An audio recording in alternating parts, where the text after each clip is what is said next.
Bien, en esta parte de introducción al curso, vamos a platicar sobre lo que es teoría del valor y principios de evaluación. Eh, Arrancamos del hecho de la concepción del valor en sí mismo. Como tal, es algo que solo está en nuestras mentes, es completamente abstracto y además tiene que ver en función del tiempo. Las cosas que valen hoy probablemente mañana tengan un valor diferente y en el pasado pues, probablemente tuvieron otro valor. Entonces, a través del tiempo, esta concepción que tenemos del valor se va modificando, ¿verdad? En algunos casos para arriba y en otros para abajo. Y el valor como tal, de manera histórica, se ha representado a través de los componentes principales que le han dado esta conformación en mi mente. Entiendo que el valor intrínseco se refiere a lo que es el valor del bien por sí mismo, por el material del que está hecho, por la naturaleza, ¿verdad? De los componentes que tiene. Y si yo decido intercambiar este bien, lo puedo hacer a través de algo que se conoce como el principio del trueque. Te cambio esto por esto otro. Y así sobrevivió la humanidad durante decenas de miles perdón, durante miles de años, pero eh, afortunadamente se estableció un sistema más equitativo, dado que el trueque, pues tiene también, aparte, es subjetivo y no siempre nos da una paridad entre una cosa y otra. Por ponerles un ejemplo, si yo considero una gallina, un guajolote, un cerdo y una vaca, pues nos queda muy claro la definición de los valores. Y dices, pues la vaca es lo más valioso, y a continuación el cerdo, después el guajolote, después la gallina. De eso todos estaríamos de acuerdo en la postura. Sí, el problema viene en las equivalencias. ¿Cuántas gallinas por un guajolote? ¿Cuántos guajolotes y gallinas por un cerdo? ¿Y cuántos de los anteriores por una vaca? Y luego, pues, establecer si la vaca los vale o no los vale, porque es gorda, es flaca, está en producción, etcétera, etcétera. Hay una serie de inconvenientes en cuanto a la determinación del valor de intercambio mediante este principio del trueque. Como les decía, en el momento en que la humanidad empieza a referirlo a una paridad, a un elemento diferente, como puede ser el dinero, eh, pues esto ya sufre una dinámica muy importante, porque entonces lo hacemos a través de un tercero, que es el dinero, algo que no tiene que ver absolutamente nada con la naturaleza, con el valor intrínseco, pero que nos permite establecer paridades y equivalencias. Entonces, a la medida que va evolucionando esta concepción del valor, otro hito en la historia es la revolución industrial, donde vemos que el valor de los bienes se va modificando, porque una vez que se paga la inversión, el bien sigue produciendo, sigue generando algo que se definió como plusvalía, algo más allá de su valor. Y a partir de esta concepción nueva dentro de la historia humana, tenemos el valor de uso. Pero este valor de uso no es universal. Este valor de uso se refiere a los bienes, a la concepción del valor de estos bienes para su propietario y un reducido grupo de gente afín. Como por ejemplo, podemos poner esta computadora que ustedes no están viendo, pero que estoy utilizando para la presentación. Esta computadora es mía, está armada y está configurada para un valuador. Contiene información, pues, que solo le sirve a un valuador, y tendrás archivos, presentaciones, avalúos, datos de congresos, libros, pero que son exclusivos para un valuador. Si yo quisiera vender mi computadora y me la compra un administrador, pues lo primero que va a hacer es eliminar todos esos archivos que para él no tienen valor, no le representan ningún beneficio. Y pues con todo el dolor de mi corazón vería cómo borra el disco duro con más de 800 libros o artículos y publicaciones que tienen que ver con avalúos, como 2000 avalúos de maquinaria, inmuebles y demás, y una colección que me ha tocado hacer de acopio de artículos, libros, apuntes y demás durante más de 20 años. Y en un plumazo, el administrador diría, pues a mí no me interesa, pum, Entonces, el valor de uso no es universal, solamente es para el propietario de los bienes y un reducido grupo de gente afín. Eso es lo que tengo que tomar en mente. No puedo decir que esto lo voy a extrapolar a todo el mundo, ¿verdad? Y hay otra cosa que vamos a ver más adelante que se llama entorno y circunstancia. Lo que el medio en el cual se encuentra este bien va a influenciar para la determinación de su posible valor. Entonces, hasta el momento, esos son los tres componentes que están de manera indirecta y directa eh, repercutiendo en la concepción que tengo sobre el valor del bien. Otra cosa que menciona la teoría del valor es que para homogeneizar criterios voy a partir de mi concepción. El valor es único. Solo hay uno y solo un valor para cada bien. El problema que nosotros tenemos como evaluadores es determinar cuál es ese valor, ¿verdad? Pero lo que debemos de estar de acuerdo es que solo puede haber un valor. La estimación de este valor es tema que vamos a desarrollar como evaluadores. Una forma de aterrizar esta concepción del valor es mediante el empleo del concepto del costo. Como veíamos ayer, pues, determinamos un precio unitario que tiene que ver con la conformación del material que se necesita para la modificación natural desde la naturaleza del bien, más la mano de obra especializada o no, más los equipos necesarios para obtener esta modificación. Entonces, a través del costo podemos estimar el valor de este bien. Y si además, como vimos en el valor de uso, le agregamos una utilidad, un sobreprecio, estamos hablando entonces ya en términos generales de lo que nosotros denominamos precio, ¿verdad? Simple y sencillamente el costo más la utilidad del promotor. Y para poder establecer esto, necesito un avalúo. Y el avalúo como tal siempre va a ser la estimación del valor del bien. Como vimos, puede ser un bien inmueble o un bien mueble. Y los propósitos generalmente aceptados donde se va a necesitar este tipo de estimación del valor serán para la compra, para la venta, para la garantía, para fines de seguro, dación en pago, traslado de dominio, etcétera, etcétera, etcétera. Esos son los propósitos que normalmente vamos a ver en nuestro trabajo como evaluadores. Y luego, la definición del evaluador. El evaluador va a ser, ante todo, imparcial. Si lo ponemos en una balanza, vamos a tener alguien que compra y alguien que vende. Nuestra posición debe ser totalmente imparcial, ser el fiel de la balanza. Si en algún momento dado tu apreciación o tu estimación del valor beneficia a uno, en esa misma proporción va a perjudicar a otro. Y existen las figuras del tasador y del apreciador. Nosotros en este país pues tenemos por definición nuestro trabajo como evaluadores.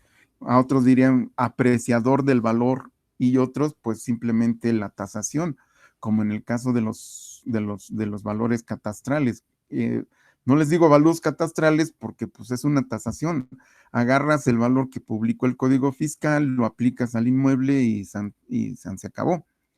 En el caso del evaluador, pues no, porque tenemos que medir las fuerzas del mercado, analizar los componentes mediante el enfoque de costos y utilizar el principio de anticipación para ver un ingreso posible. Y todo esto me lleva a sustentar, esto representa la base, la cimentación en las cuales voy a realizar mi estimación del valor. Nuestra cimentación, nuestros principios van a ser los que se establecieron desde los años 90 en las circulares bancarias. Existieron antes, ¿verdad? Solamente que la definición técnica se dio en los años 90 y fue uno de los principales promotores para la homogenización de los criterios, que todos los evaluadores siguieran el mismo procedimiento, a efectos de que pudieras hacer comparativas entre la estimación de uno y la estimación del otro. Y para eliminar esa frase que era muy dada en aquella época, a mi leal saber y entender y en base a mi experiencia. Y pum, te daban un valor. Oiga, pero ¿de dónde? A mi leal saber y entender. Y para saber cómo le hizo, pues quién sabe. Entonces, lo que tratamos de hacer es elevar desde un punto de vista técnico esta estimación del valor del bien mediante un modelo de predicción, ¿verdad? Si tú utilizas aquí teóricamente una bala disparada por un cañón, pues estás refiriéndolo a un fenómeno físico que lo puedes determinar a través de tiro parabólico. Tu inquietud aquí será estimar la distancia a la que cae la bala. Poquito más, poquito menos, ¿verdad? Con alguna precisión. ¿Cuáles son las variables que importan? Pues el peso de la bala, el ángulo de inclinación del cañón, la cantidad de pólvora que se va a incluir ahí. Esas son las propiedades de este fenómeno físico que impactan realmente en el resultado final, que es dónde cae la bala. Entonces, habrá otras circunstancias que no son importantes, como sería la viscosidad del aire, la hora del día, la fecha del año, la velocidad del viento, que sí impactan de alguna manera, pero que no lo hacen de forma sustancial. Entonces, en mi modelo de predicción, sé que hay cosas que influyen, pero que en este momento no voy a considerar. Voy a hacer caso a aquellas variables que considero más importantes. Entonces, como tal, este modelo de predicción lo vamos a ejecutar siguiendo estos principios generalmente aceptados en evaluación. El primer principio se llama el principio de la reposición y me dice que para estimar el valor de un bien el día de hoy, lo voy a hacer a través de un nuevo que repone o sustituye. Nuevo. A mí me dices, ¿cuánto vale este bien usado? Pues no lo sé, no tengo idea. Lo que sí puedo saber es cuánto vale el nuevo que repone o sustituye. Y en este concepto lo voy a hacer a través de la óptica de un constructor mediante el enfoque de costos. Como vimos, en el caso de los inmuebles, pues voy a considerar el terreno por separado, la construcción por separado, las instalaciones. Y todo esto siguiendo el método físico directo. ¿Verdad? ¿Cuál es la primera ecuación básica de la evaluación? La ecuación de la reposición. El valor de reposición nuevo multiplicado por el factor resultante me dan un valor neto de reposición. Y en el caso de los terrenos, pues el factor resultante está dado por el factor de zona, ubicación, frente, forma y superficie. En el caso de las construcciones, el factor de zona, el factor de calidad, perdón, de área construida, el factor de edad en la construcción, conservación y algún otro que yo considere como algo importante. Y en el caso de la maquinaria, tenemos el factor de edad, conservación, mantenimiento y obsolescencia. Son los principales factores, de acuerdo a la propuesta técnica de esta circular bancaria, y podrías considerar uno adicional o dos, ¿verdad? Con el efecto de que tú digas, bueno, pues en este modelo de predicción sí me interesa la altura sobre nivel del mar, por ejemplo. Bueno, pues es otro factor que voy a considerar en su momento. Después tenemos en segunda instancia el principio de la anticipación, determinar el valor actual del bien a partir de los ingresos futuros que puede generar. Y esto lo vamos a hacer bajo la óptica de un financiero, ¿ya? Alguien que ve el valor, que aprecia el valor, pero en función de ingresos y egresos. Y tenemos como principal el método de capitalización de rentas. A través de una renta bruta, como decíamos el día de ayer, establecemos lo que se me va a pagar mensualmente y le voy a quitar las deducciones porque pues no todo el dinero que percibo se va a quedar en mi bolsillo. Ingresos menos egresos entre tasa de capitalización. Eso me da el valor actual del bien. No debemos confundir con el término valor presente neto, que eso es otra ecuación, ese es otro método, es otro principio. Y de esta ecuación segunda se desprenden dos elementos importantes. La justipreciación de renta del bien, que determina en el estado físico que se encuentra este bien, cuál será la renta bruta que es capaz de generar. En vez del valor actual, sustituimos el valor neto de reposición y despejamos el ingreso, ¿verdad? Eso es justipreciación de rentas. Y en el otro caso es la ubicación de la tasa de capitalización. Entonces, lo hacemos en función de las rentas y del valor de mercado. Sustituimos en esta ecuación el valor actual del bien por el valor de mercado. Y despejamos. Tasa de capitalización es igual a ingreso menos egreso entre valor de mercado. Y como sabemos que el ingreso es la renta bruta mensual, el egreso las deducciones, y para que sea congruente, multiplicamos por 12 para anualizar. Entonces, con esta ecuación se resuelven esos tres problemas. Me puedes dar el valor del bien, me puedes dar la renta justa que se genera y me puedes dar la tasa de capitalización que aplica en función del mercado donde se encuentra dicho bien. Y por último, tenemos el principio de mercado. Determinamos la medición de la oferta contra la demanda dentro de un ámbito de mercado de competencia perfecta. Eso lo debo de subrayar porque en ocasiones nos preguntamos, ¿qué sucede con este tipo de inmuebles? ¿Verdad? ¿O qué pasa cuando el inmueble tiene estas características? Bueno, la primera respuesta que tenemos que dar es, si esto es un mercado de competencia perfecta, sigue adelante. Y si no es así, pues busca otro principio, otro método, porque no lo podemos resolver mediante este análisis. El principio de mercado se resuelve bajo la óptica de un mercadólogo. Lo que ve esta persona que analiza el mercado, que mide la fuerza de la demanda contra la oferta y que es capaz de establecer una homologación. Esto del análisis del mercado, aunque el nombre por etimología significa estudiar para hacer igual, eh, pues no necesariamente vamos a hacer igual. La tercera ecuación básica de la evaluación me dice, busca una oferta de mercado y la multiplicas por un factor de homologación. Esto que vas a obtener se llama valor de mercado homologado.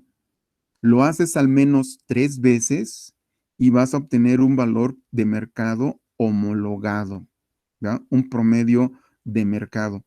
Pero aunque el nombre etimológicamente lo dice, homologación, hacer igual, estudiar para hacer igual, no debo confundir.